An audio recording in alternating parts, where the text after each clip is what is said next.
এৰি দুয়োখন হাত তললৈকে নমাই ভৰিখন এৰি দিম।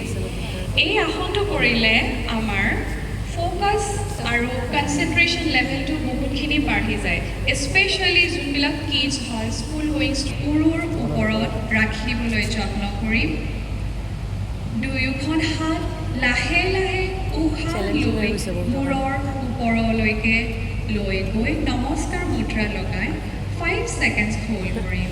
1, 2, 3, 4 and 5। দুয়োখন হাত লাহে লাহে মূৰত ৰাখি লাহে লাহে দুয়োখন হাত ওপৰলৈকে লৈ যাওঁ and hold।